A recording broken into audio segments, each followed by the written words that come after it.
Let's switch gears for a moment and talk about radioactivity.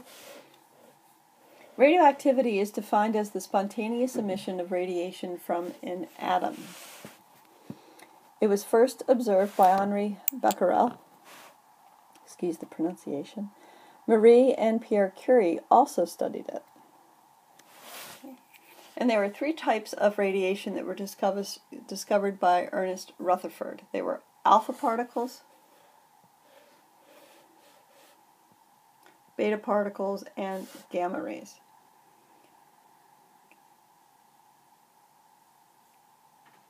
He would use a lead block with a radioactive substance in it, and with one little tiny hole that the radioactivity would come out of. It was further put through a barrier that had another hole in it, and it would be just really to direct a small stream of the radioactivity. And these would be directed through electrically charged plates. Beta rays would be deflected, gamma rays went straight through, and alpha rays would be attracted to the negative pole. Beta rays would be attracted to the positive, alpha to the negative. What does the result tell us about their charges? Well, it tells us that beta rays, since it was attracted to the positive plate, are negative. Gamma rays, since there was no deflection, those were neutral. And alpha rays are positive because they were attracted to the negative pole. Well, Ernest Rutherford decided that he would like to do some experiments, and he set out actually to prove that J.J. Thomson's plum pudding model of the atom was correct. So what he set up was an experiment. It's called the gold foil experiment. He had his source of alpha particles, thin ray, being shot out a thin piece of gold foil. He anticipated that these relatively heavy alpha rays would go straight through that thin gold foil, and in his circular fluorescent screen that he had surrounding that, and what happened, this would glow where the alpha rays would hit. He expected the alpha rays to be centered pretty much across from the source. When he observed rays that were reflected backwards, reflected or deflected off the straight path, it kind of proved that J.J. Thomson didn't quite have the model of the atom correct. So what Rutherford said, well, it can't be this diffuse positive pudding with small bits of negative pieces embedded in it, because if that were the case, the alpha rays would have gone straight through this positive pudding.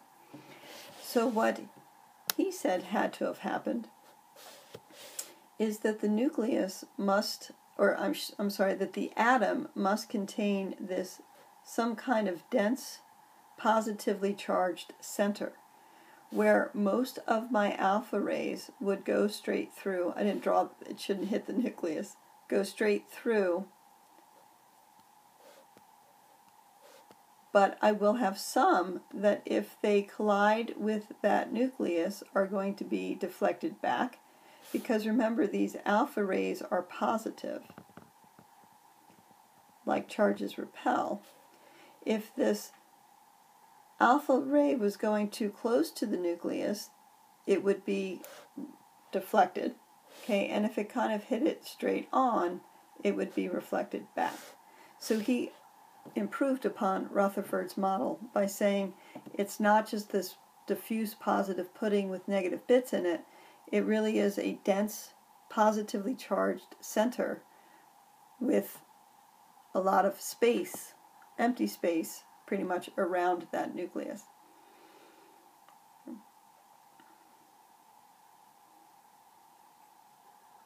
And that just kind of shows you the model of the atom of Rutherford with the positive nucleus in the center and the electron cloud around the outside. Please note that most of the volume of the atom is indeed empty space. Most of it is those electrons traveling around in the electron cloud. Electrons are very, very small. The electron cloud is relatively very, very big. So most of the electron cloud is empty space. Protons were also discovered by Rutherford protons were discovered by Rutherford in 1919, and neutrons were discovered by James Chadwick.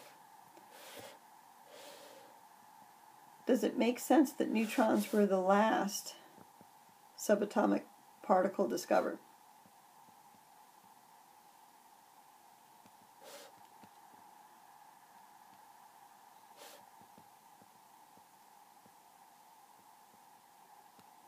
Hopefully you're answering yes. Because of the positive nature of the proton and the negative charge of the electron, it was easier to run experiments and see what happened in an electric field to those two types of particles.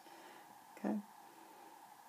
And of course, there are other subatomic particles known today, like the antiprotons, antineutrons, quarks, and other things. I don't know all of them.